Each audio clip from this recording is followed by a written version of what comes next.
All right, welcome to Keeping It Real, the largest podcast made by real estate agents and for real estate agents. My name is DJ Paris.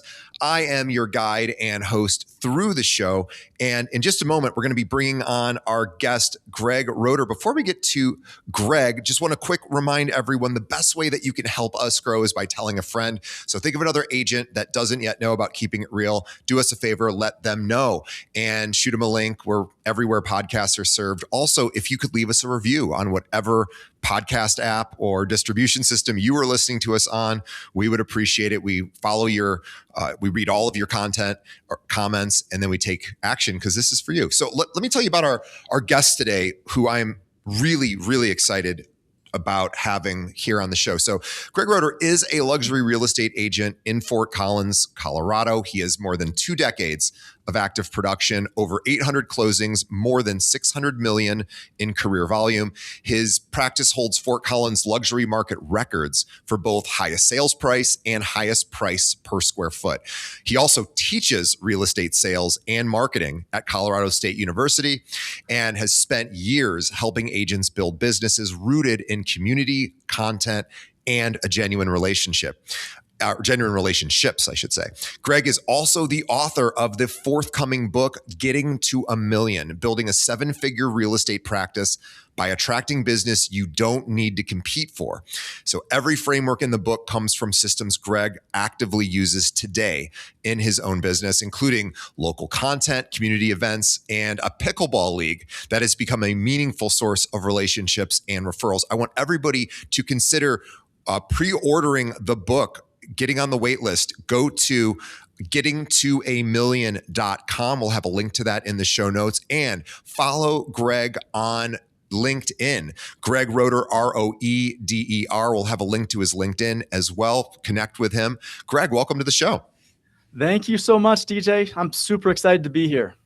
Excited to have you here. I'm excited to talk about the book, but I want to jump right into pickleball only because this is the first pickleball story I think we've told on the show, and everybody's playing pickleball now anyway. So you get first dibs, but I want to really talk about the league that you founded. So you created this pickleball league in Fort Collins, and it grew, and you grew to over 100 people who were participating. And one day, a woman who had been playing with you for months turns to a different agent who was sitting there in the group and asked her for real estate advice. So take us back to that moment. Like, what went through your head? You know, what went through my head was that I was doing a really good job building relationships with people. I wasn't doing a very good job of branding myself, of occupying that real estate portion of their brains. And that was one of the things that prompted me to write the book that I wrote and brought me to where I am now and started taking me down this path. So we can go into as much as you want to. You know, in the book, we talk about the 3 M's: mobilize your people. You know, that's getting strategic gatherings going, like my pickleball league. That's also signature events, a bigger event where more people are invited and you're creating collisions between the people who are in your tribe, who might be attending your pickleball league, also your past clients, your family, your friends. There's a trust transfer that takes place at those events. So mobilize your people, and then you have to move on. As I learned at that moment that you just mentioned, you really have to move on to making content for your dream clients. So you start to occupy the real estate portion of these people's brains. And we can go into as much detail as you'd like, but yeah, that moment when that happened, I was just beating myself up on the car ride home. Here I am putting together this big pickleball tournament. I mean, the snack table was dialed in, the refreshments, everything. I mean, the scoring, days and days and days of preparation. And I had done this so many times. The fact that this person did not know I sold real estate absolutely shook me to my core, and it caused me to take a lot of action. Yeah. Thank you for that story. Thank you for the honesty there. Every single listener has had a situation where a best friend or a close friend, a family member, a person they work next to in a different career, literally chooses another agent. And we've all had this happen. And oftentimes I hear from when the agent will ask if they do ask the person who didn't choose them, and they'll say, "Oh, I just assumed you were too busy," or "I forgot that you were an agent," or "You should have told me you wanted my business." So this idea of being a secret agent is, talked about a lot. Don't be a secret agent. But I want to go back even before the pickleball league. So 20 some years earlier, your friend Jack watched you do something pretty incredible. You were with Cutco. That's an amazing knife company, by the way. I'm a huge Cutco fan. They really do have just about the best cutlery out there. And you were selling knives to people that you already knew, which is what Cutco's model at least could be for a lot of people who sell it. And your friend Jack asked you why you were cold calling strangers. And you said that question shaped your whole business. So you've already learned this lesson, but how did you end up? You already knew this, but you ended up invisible to this woman on the pickleball court. So what do you think happened or didn't happen that made her go to someone else? Well, let me take you back a little bit because you mentioned that story, Cutco knives. I started selling Cutco knives because I was in a small town in Iowa and I wanted to get out of working in the door factory. My parents had kind of set this job up for me. I did not want that job in the door factory. So I said, Mom and Dad, I'm going to sell Cutco knives. 2 weeks in, I was cold calling people. I was just drinking Red Bull and dialing everybody I could.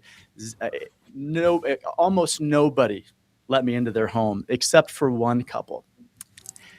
In this one couple, I gave a knife presentation, a Cutco knife presentation to the Wilsons. And during the presentation, I was so nervous that there's the super shears, the super Cutco shears, and you cut through a penny. If anybody has ever seen a Cutco presentation, the person giving the presentation cuts through the penny to show how amazingly strong and sharp the super shears are. My hands were kind of shaking. I was nervous, and I was cutting through this penny, and I was too far on the edge of the penny, and it shot off the side of these super shears like it was like a hair trigger, and it zoomed past Vic Wilson's head, and it just nearly impaled him, missing him by a few inches, and it just thud landed in the paneling in their kitchen behind him. And so I was then politely ushered out of their home. And of course, it's a small town. Word spreads that, Greg almost killed a guy with loose change during a knife presentation. And I'm really struggling. My friend Jack, his sister, had her graduation party. I'm at the graduation party. Jack says, "Hey, man, how many knives have you sold?" I thought about lying, but I was honest. I said, "No knives. I have sold 0." He says, "Go get your knives out of your car." He pushes all these tables together, and he basically forces me to give a presentation in front of over 100 people in this garage in Iowa who, by the way, no one asked his sister. It was her graduation party. We just did this. And I'm looking out at the crowd, and I was nervous at first, but then I noticed that these were people I knew. These were not people I cold called. These were people who had watched me play sports.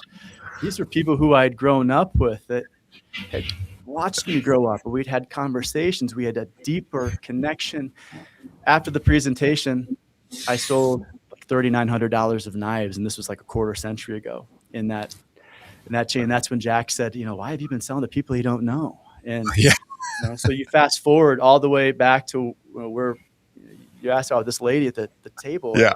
What had happened, kind of, around that same time, like I guess a little while before, was that Jack, my best friend, he was diagnosed with an inoperable brain tumor. And I started spending a lot of time with my friend and talking with him, and all of those memories got brought to the surface.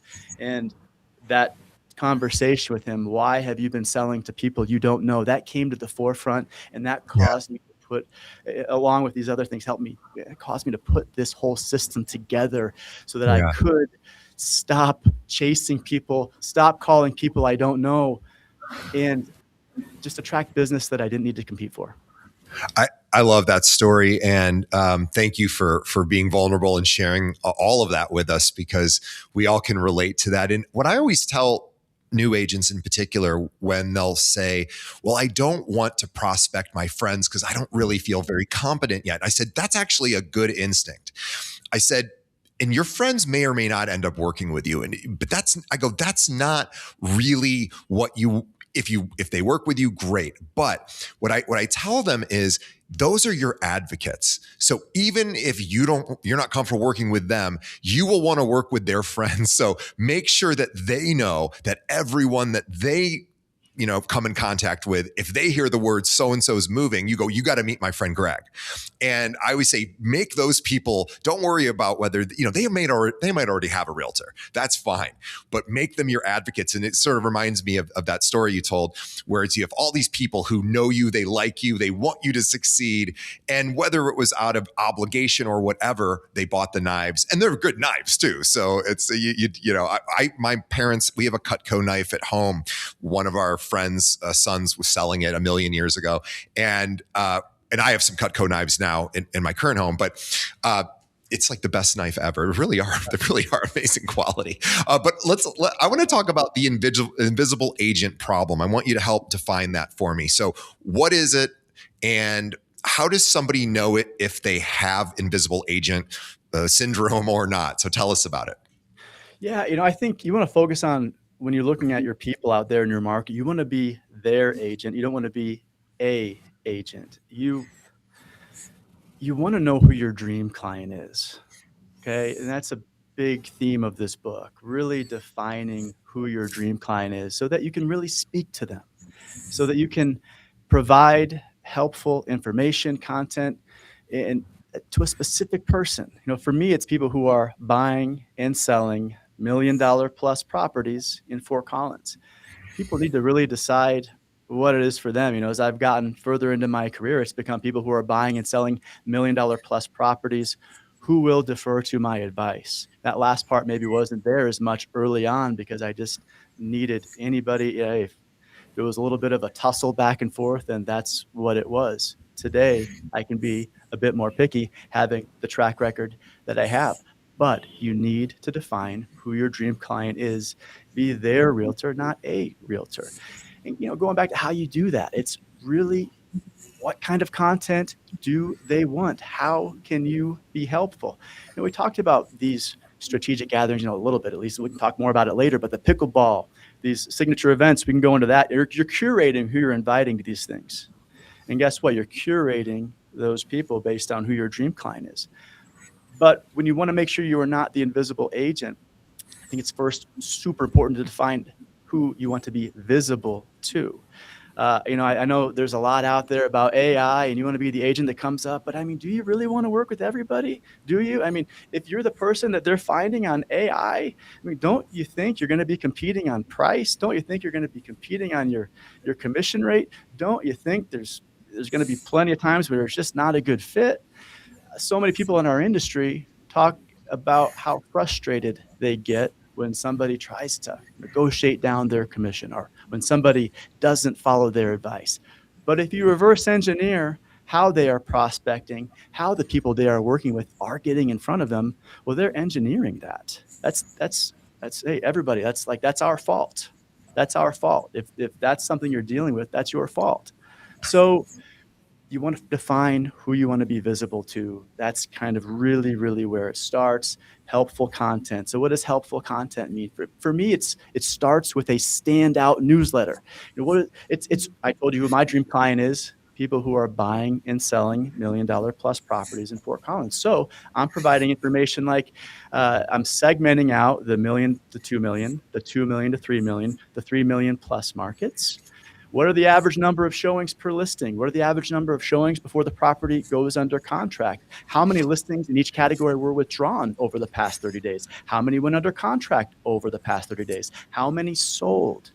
So this is information combined with trends. What's happening in our local economy? How's the hiring?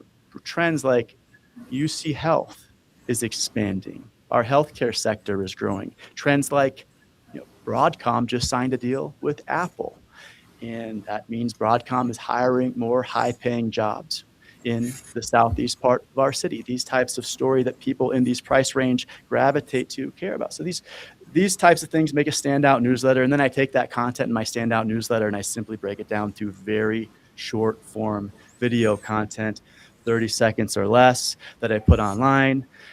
To be really clear, this is for my audience. This is not for the crowd. So I think when a lot of agents hear about putting this content out there, they tense up a little bit And I used to as well, because they're like, look, I don't want to do a little dance to a trending song on TikTok. And I don't want you to do that either. I don't want to do that. My content and what I would suggest and just humbly put out there for the listeners is find out who your dream clients are, create the standout newsletter, use the content in that standout newsletter to come up with short form 30-second videos. We go through this in my book in really great detail. So just to make it easy for everybody, but put that content out there. You will speak directly to your audience. You will start to occupy the real estate portion of their brain. When you combine that with these in-person things, the flywheel really spins, and that's when you start to attract business you don't need to compete for. Yeah, I totally agree. I think there's something to be said for the fact that most of us are doom scrolling for at least an hour or so a day on TikTok or Instagram and or whatever social media platform of choice that has us hooked, and to be consistently pumping out content, video content, short form video content to be specific, like you said, is really important, because when you do see those people in person, oftentimes they'll say like, oh, I love your videos, or I really appreciate it. I saw one of them and that was really helpful to me. And I know that what I heard from you is figuring out your client avatar. Who are you going after, and then modeling the content specifically to, whether it's a newsletter or a short form video, it's specifically what content would a person looking to spend X amount in this area be interested in learning. So I think that is, you like you said, you reverse engineer. I also wanted to ask about the pickleball league. Just one thing: how do you fix your invisibility? And maybe it's through social media. And my answer might be that. So how do you fix the invisibility problem without becoming the guy who turns pickleball night into a listing presentation, right? So is it through these sort of subtle background noise ways through social media, or are you also incorporating it into the event itself? That's such a great question. And here's the rule. We're playing pickleball. I do not talk about business. Business is nowhere to be found. Yeah. Somebody asks a real estate question, of course I'll answer it. But even then I try to keep it brief. Pickleball is about pickleball. So for your listeners, whatever your thing is, pickleball, hiking, cycling, mountain biking, cards, chess, gardening, make it about that thing. That needs to be the vibe when you're having these consistent strategic gatherings and really building these relationships. You're getting to know spouse and partners' names. You're getting to know kids' names. You're understanding these people at a much deeper level. What are their other hobbies? Where are they traveling to? What are their hopes and dreams? All of these things come to the surface when you take business out of the equation when you're doing your thing. Now, how do I make sure that what happened, after the pickleball tournament doesn't happen? Well, what I did is it is, I guess, in a way in the background, but all of these people I connect with them on social media. Yeah. So then they start seeing my content. They also start receiving my newsletter. And Yeah. it's permission based. It's not a surprise. Like, don't show up to the party uninvited, everybody. Don't be the person that sends the newsletter to somebody who has no idea it's coming. You got to let them know what it is, make sure they want to receive it, let them know when it's going to arrive in their mailbox every month. That's going to build trust. Yeah. But I mean, literally every single person has wanted to see it. It's interesting, right? Well, you're providing some information on the quote luxury real estate market in Fort Collins that nobody else is providing. If you listeners out there provide something that nobody else is providing and it's interesting, people will want to receive it. So I'm just suggesting in an overall theme here, I hope people are picking up on, or they will on more, is that if you can do less but better, instead of spending your time maybe going to every random chamber of commerce breakfast or networking event or doing the things that everybody else is doing, spend time being that person in your market that people will Yeah. want to work with, putting together this information. I have a friend of mine who I would love for her to join our firm. She's not currently with our firm, but she told me a great story. So she, during the pandemic, she's a mom. She was really lonely because even though she's married and has children, but she wasn't able to get out of the house like the rest of us. And she just felt like she had lost connection with people. And so she decided that she's very active on the Facebook, the neighborhood group or neighborhood page for whatever neighborhood she lives in. And so she said, I don't really know I don't have any good friends in this neighborhood, even though I've lived here forever. And I want to make more friends. I'm kind of lonely. And gosh, I mean, I can't imagine how many people feel that way even just now. And so she called around to a couple coffee shops and said, hey, I'm going to try to organize a neighborhood event. Can I do this at your coffee shop? You know, they'll come and buy coffee and whatever. And of course, the coffee shop's thrilled for this. And she just then asked permission from the moderators of this group. Hey, I'm not selling anything. I just thought, there may be some lonely people out there like me. And we'll do a coffee meetup at, Sunday or, Saturday morning at 10 o'clock. And I was like, that is a brilliant idea. And she got 6 people to show up on her first meeting. And these were all strangers. And, again, yes, working your sphere is awesome, but you can create a sphere like you've done with pickleball by doing these kind of events. And it's finding a need, making it fun, and then just going into it. So I want to talk, because you do a couple of things. You do your paddle battles, but you also do these really cool things called fire and ice events. Can you tell us a little bit about fire and ice? Because I really think this is super, super amazing. Yeah, it's one of my signature events, and I do multiple ones, but Fire and Ice is a sauna and cold plunge event. It takes place at the lake behind my house, and there's a nice beach area there. So we've got the saunas, we've got all the different cold plunges, we've got food and drinks. My wife does an amazing job of putting together like this cucumber infused water, and we get sandwiches and gluten-free sandwiches. Everything's set up. Paddle boards are at the beach so the kids can enjoy the lake. They're exploring in the nearby trees. It's phenomenal. So it's important to point out that this is centered on something that I love. It's authentic to me. Health, wellness, sauna, cold plunge. Question for somebody to ask themselves if they're looking at doing these things is, what would I do even if it would never create any business? That's really a good place to start. For me, it's that Fire and Ice event. It's just a really great way to bring all these people together. Everybody I play pickleball with, my past clients, my current clients, my family, my friends, create these collisions. As you might imagine, my name comes up, and agents out there, yours will too, when you do this, because people are meeting each other. They're going to talk about the common denominator, the person that connected them. Your name comes up, and generally these are people that are going to say, they all are going to say nice things about me, which is very, very helpful for the trust transfer that ensues and takes place. And so all of a sudden your network becomes stronger once that trust transfer takes place. And I think everyone will find, like I found, that if you perform and do this, a lot of referrals, great referrals, come out of these events. Yeah, I love that. And these events, for people that are thinking, well, these sound expensive, they don't have to be expensive. One of the best events I ever attended that a realtor put together, which again, I thought this was such a brilliant idea, probably for a different reason than she might have even recognized, which she was a friend of mine, a realtor, and I just wanted to support her. And she goes, hey, we're going to be down the street from where you live volunteering at anti-cruelty it's a pet organization. And I was like, oh, I'm there, no problem.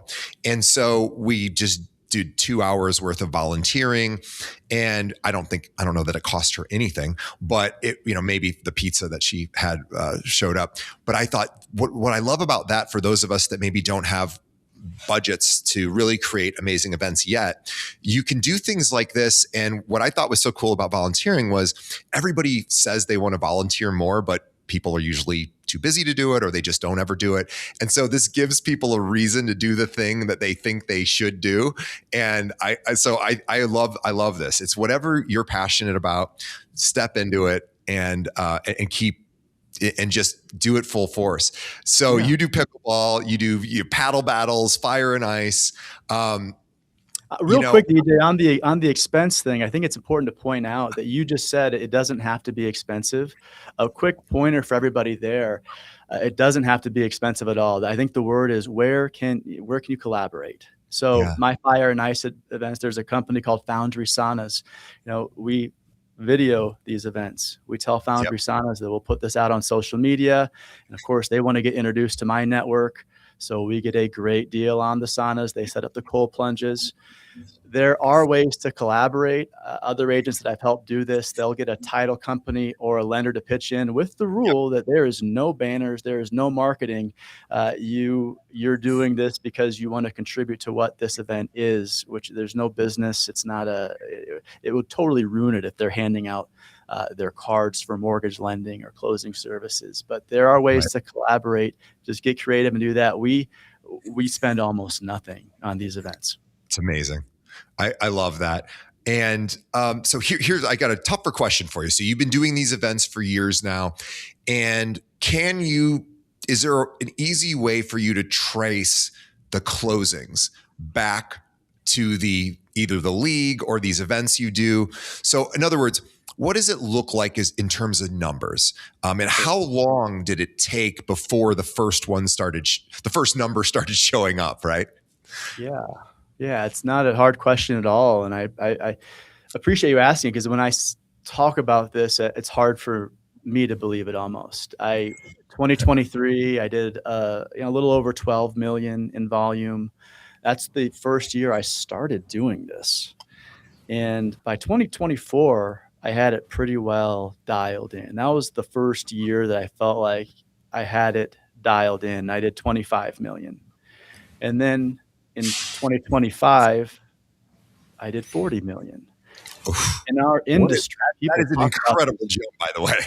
Yeah, it was in I didn't go on a listing presentation it's been since November of 2023 since I've been on a listing presentation because this really Yeah. does attract business that you don't need to compete for.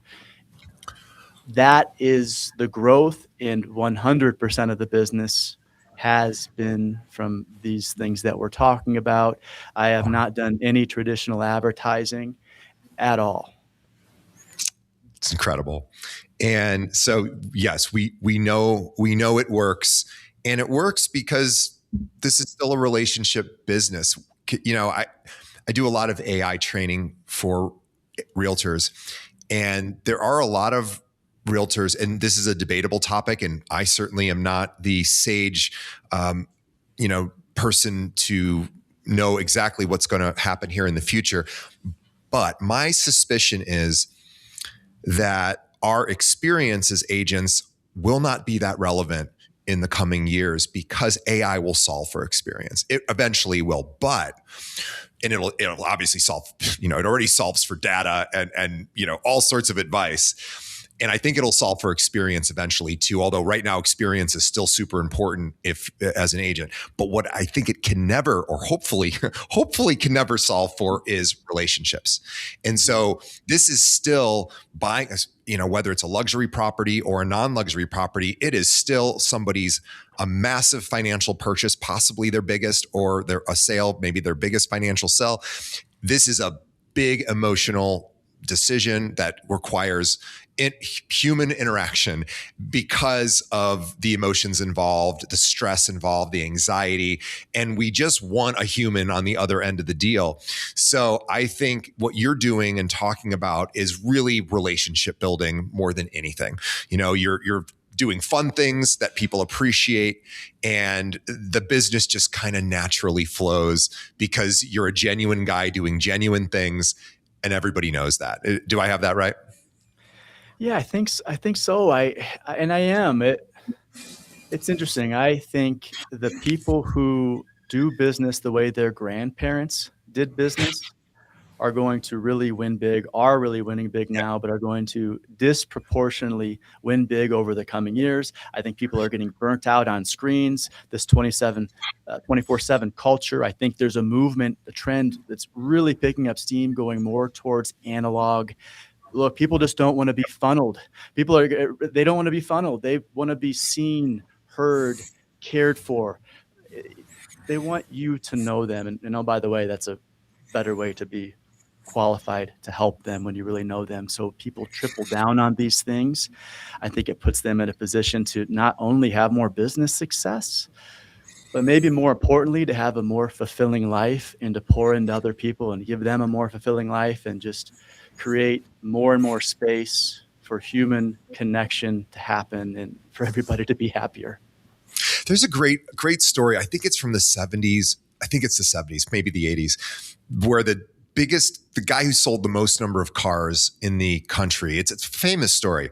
He did it all through personal notes, which is such a funny idea because it's not a funny idea. It's a brilliant idea, but it takes some elbow grease to do that. That's certainly not an easy lift. But I mean, I think about it even now. When I get a personal note from somebody, a handwritten personal note, which is maybe, I forget, take the holidays out, my birthday out. I'm just, in general, like, hey, thank you so much for X, Y, or Z. I want to help that person. I want to do something for that person. It is so rare. Maybe I get one or two a year. But again, it's doing these things, like you said, like your grandparents did. What are the, your reputation is everything. So how do you continue to develop and deepen these relationships? And, it's not through the mass happy birthday text, unless it's a personalized happy birthday text that you did yourself. And same thing with, newsletters. Like the newsletter has to be really dialed in to the audience, or else you're just another newsletter. And I totally agree with that. So I want to talk about making content for your dream clients. So I'm really excited about this because you say that content for your dream clients is what turns being liked into being the obvious choice. So I want you to be really specific here. So what kind of content actually does that job? The newsletter is where you start. The newsletter is where you start. It needs to be targeted. I think every newsletter that people see out there, for the most part, is kind of the same. Brokers think that they can send out the company-produced newsletter that has kind of that headshot in the upper right-hand corner, the "Trust me, I have great hair" headshot, and they think that's going to differentiate them. It doesn't. Right.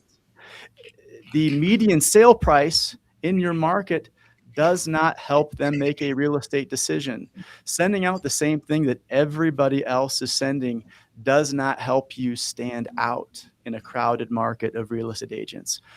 So first, you need to stand out with a niche. And somebody might say, well, I don't have a niche. I want to make sure I appeal to everybody. Well, if you want to make sure you appeal to everybody, then this isn't for you. You will not achieve what we're talking about here. You need to be known for something. And that might be a geographical area, that might be a price point, that might be some combination of both. But you need to be known for something, and you need to focus on that in your newsletter. And then you need to ask yourself, what information can I provide in this niche that nobody else in the market's providing? And you need to provide it. Getting into the very specific things, I think it needs to be clean. You got to have the same design. You got to stay consistent, not too many colors. It's got to be a 3-minute read or less. People are busy. It has got to arrive in people's inboxes with their permission. They have to know it's coming. They have to know what day it's coming. They have to know what time it's coming. If you can start to execute on that, you get 3, 4, 6, 12 months down the road. Watch what happens. You're building trust with people at scale, especially if you take that content and you start parsing it into 30-second videos. We can go into the video thing too. I think it's important for a lot of people to have a structure there, the hook, story, tip, getting their attention, having a story, a quick tip, getting in the rhythm of understanding how to do that quickly. We talk about that in the book, starting from zero, like I did. If you can do both of those things, send out that newsletter consistently, targeted to the people that you really want to speak to, that you really want to attract.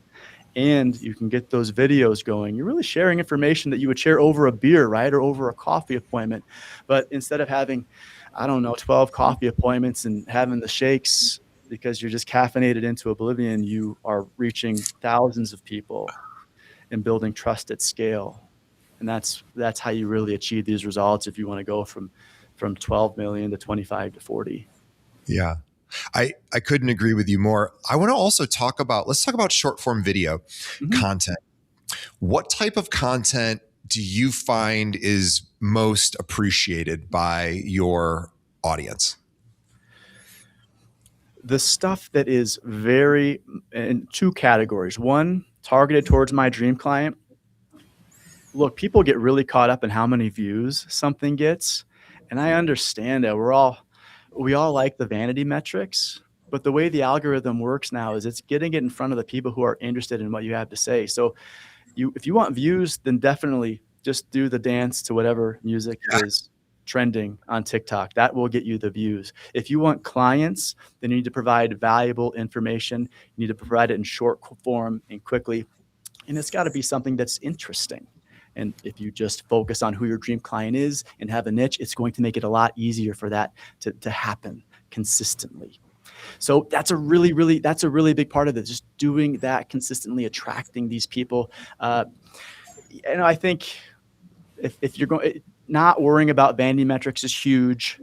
Knowing who you're serving, really being solid on that, serving them consistently with a consistent newsletter, with consistently posting in these ways. In the book, we also get into the third M, which is to really multiply your impact. And that's where Yep. you bring in somebody who has a much lower dollar per hour than you have and is much better at doing these back of house things, posting videos, editing things, and having this all, including your coordinating your events, by the way, having it all on autopilot, on set it and forget it, so that you, the agent, can be out there doing what you do best, which is meeting with people, building relationships, listing houses, negotiations, closings. That's where your high dollar per hour is. You have to get all of this going in the background. And again, there are really inexpensive ways to do that. It's about starting small and going big. So many people start big and go small. That's our natural tendency. But start small and go big. Get that help and get it early. How often are you posting short form video? What's your content calendar look like? Weekly. I'll go back to that part really, because I said there were two areas, and I talked Yeah. about the educational stuff. Let's talk about the second one. That is the personal side.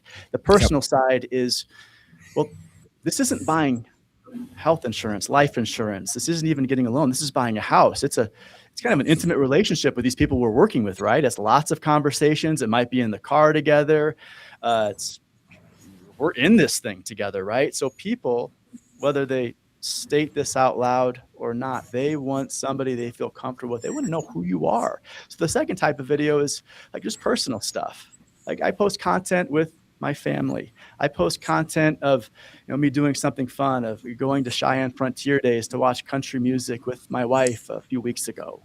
That's the type of stuff that I want to show them who I am, what I'm about. I'm at my kid's swim meet. I'm coaching his little league team. I just want to share who I am and what I'm about. That's the second type of content. When you do that with the first and you do it consistently, and by consistently, you asked how often, weekly. You got to have a weekly calendar. It doesn't have to be every day, but I think you get at least a couple pieces of content out there every week just to somewhat stay in front of people. I know there's some people out there that, hey, multiple pieces of content a day. I don't know. How do you want to be treated? If somebody is blasting you with multiple pieces of content every day, would that appeal to you? If it would, then maybe I stand corrected, but I don't think that's necessary. I think there's a way to get a couple pieces of short form content out there every single week. And I think that's really good. And that builds on itself over time. And there's a way to systematize that where you are spending like an hour of your own time. Again, you're having a little bit of help here, limited basis, start small, go big with that. But you're spending an hour of your time. That's all I spend putting this together each month in order to have multiple 2-3 pieces of content going out every single week in short form. Yeah, I want to get into this multiplying your impact because this is where the magic really happens. And you had said that the most damaging thing you ever absorbed was that success meant you had to be available 24 hours a day to your clients. So when did this break for you and what did it cost you before it broke? It almost cost me everything. I think I look around this industry and I see so many agents, and whether they want to acknowledge it or not, it has cost them everything. The time with your kids, you can't get it back. Yeah. That silent, creeping regret, you're going to wear that around like a heavy weighted vest the rest of your life. You only have one shot at this. If you know, who have a family, who have kids, you only have one shot at it. Same with spouses. You know, it's never one big thing. It's a drift. It's a Yeah. drift. I mean, how many agents have we seen that drift takes place? Well, I know I have to index really hard into my career right now and do this, and I gotta go show the properties. I gotta work around the clock. I'll swing back to date night. You know, maybe in Q2, Q3, Q4. It doesn't happen. And then one day, you know, we know what happens next. We've seen this in our industry. I don't have the stats. I just know what I see. Everybody listening to this can see the same thing. You know, a lot of agents are burnt out, miserable, divorced, and don't have great relationships with their kids. I don't know if that sounds harsh, but I think that's true. I wish it wasn't, but it's true. And yeah, it almost cost me all of those things. It almost, before I just started doing this differently. Am I perfect now? No, but I think in any industry, in any business, there's going to be busy days, busy weeks, but it's 180 degrees different than it was. And what changes did you make so that you weren't burning the candle on both ends? Yeah, specifically really just leaning into, okay, instead of going to every meeting, I used to go to every single, if there was a Chamber of Commerce event, if there was, I mean, you name it, anything I was invited to, you know, like those random fundraisers for all of these different things. It's not that they serve a great purpose. They're all great, but what's your purpose? What are you trying to do? Who are you trying to work with? Who are you trying to meet? I didn't ask myself any of those questions. It was just yes to everything. What's that Jim Carrey movie from way long ago? Yes, Man. He would just say, he'd say yes. And in the movie, everything turns out great for him. In real life, it doesn't work like that. If you say yes to everything, you're stretched extremely thin. You don't have the time for the things that matter most. So I started spending time. Okay, I'm not going to go to all these random things. I'm going to spend time putting together this newsletter. I'm not going to maybe do this ride along to see these, you know, with all the other brokers, and there's all the, you know, the coffee, the water cooler talk that takes place. And again, not that there isn't some benefit there. I don't want people to get me wrong. There is some benefit in all of these things, but where is the most benefit?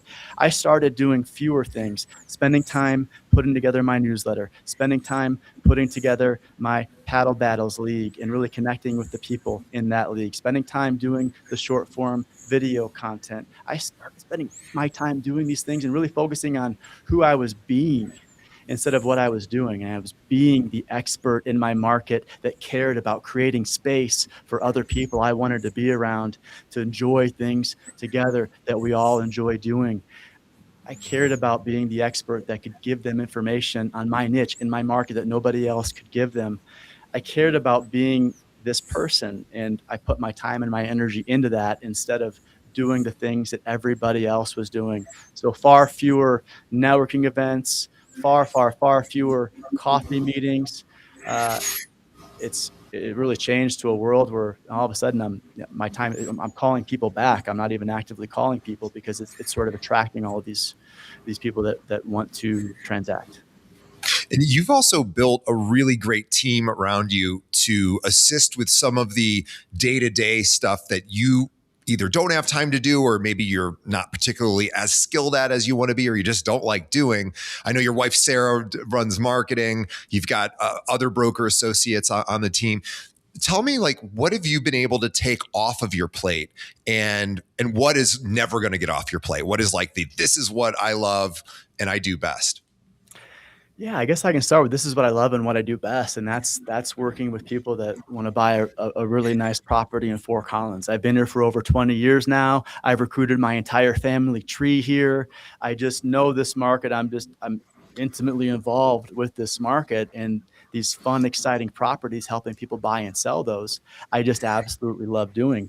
Now, slowly, more recently here, I've brought some other agents on to the team, and they really operate independently, but they are there to help me with things when I need help, and they're very happy to do that. And we work out a split.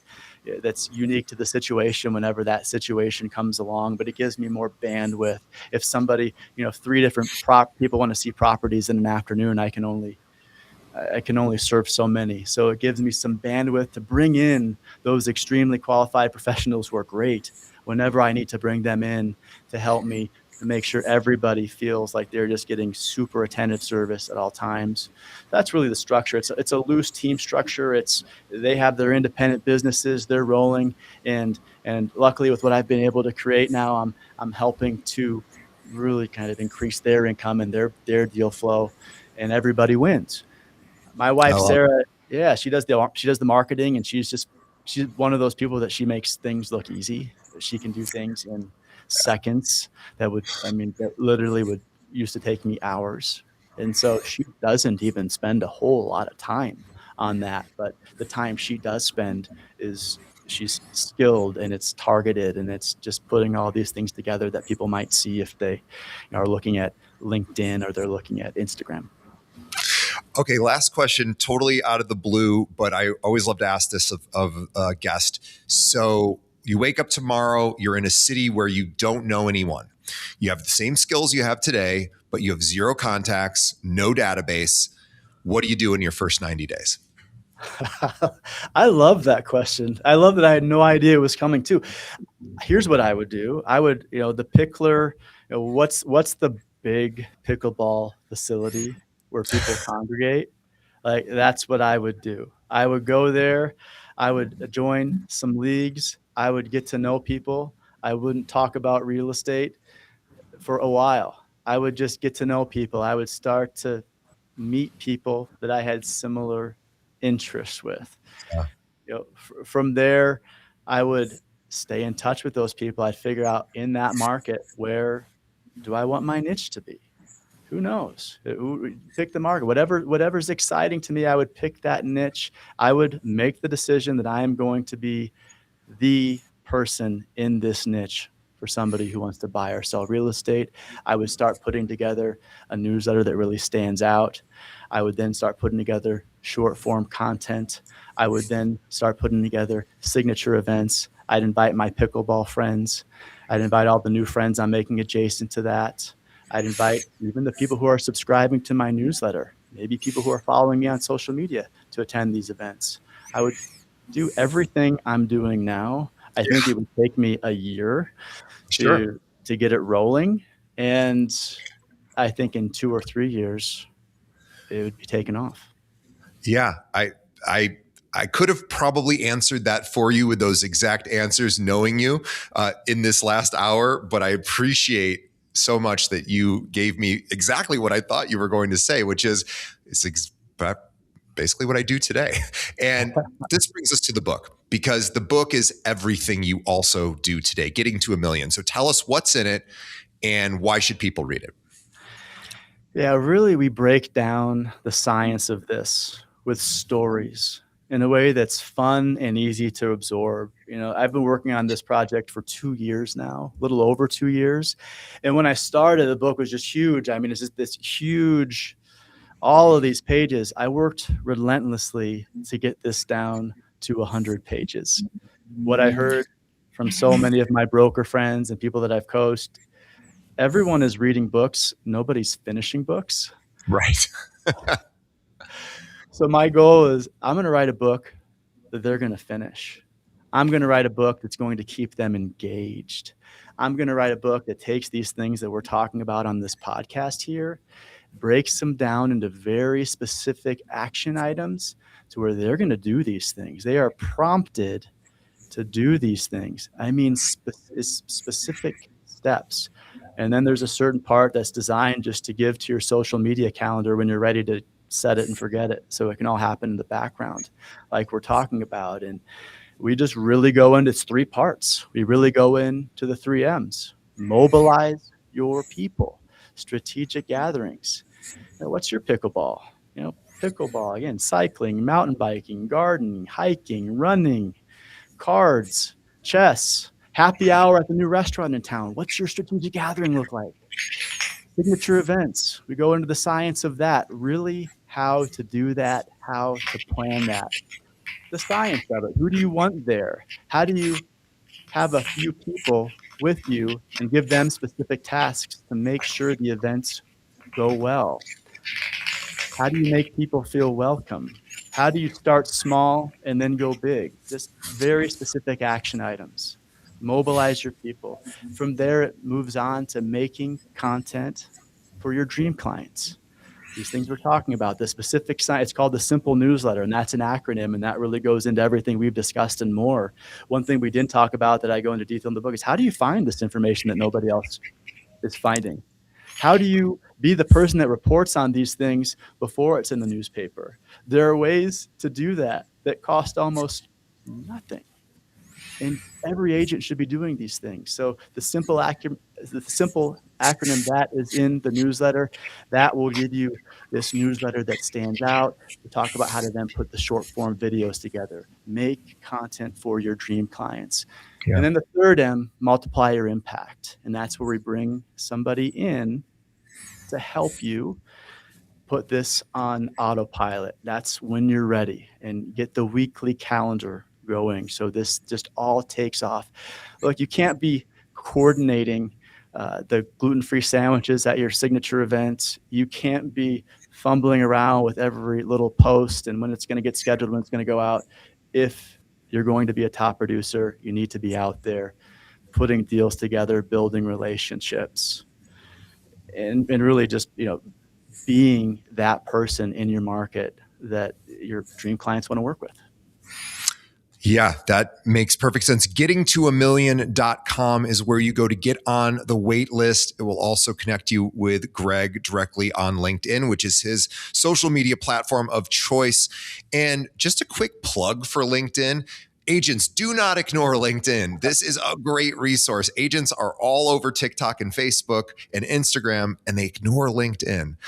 So check out Greg on LinkedIn. He's got lots and lots of connections there, and he posts content there as well. So gettingtoamillion.com is where you can go to learn more about the book when it becomes available and connect with Greg on LinkedIn. Greg, on behalf of our audience, I want to thank you for your time today, your authenticity, your vulnerability, and just you showing up the way you showed up today was just incredible for our audience. So thank you.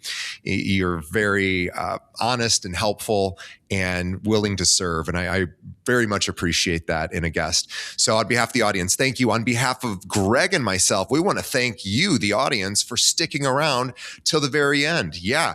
People don't finish books, but they do finish podcasts. So thank you for sticking around. Again, best way that you can help us, the way you can give us a thank you, send this episode over to someone else in your office that needs to hear this. Greg basically gave you the exact playbook you need to build your business with referral-based content or referrals exclusively and have fun along the way. And he's got a book coming out that'll break it down even further for you. But shoot this episode over to everybody in your office. That would help us out. We appreciate you.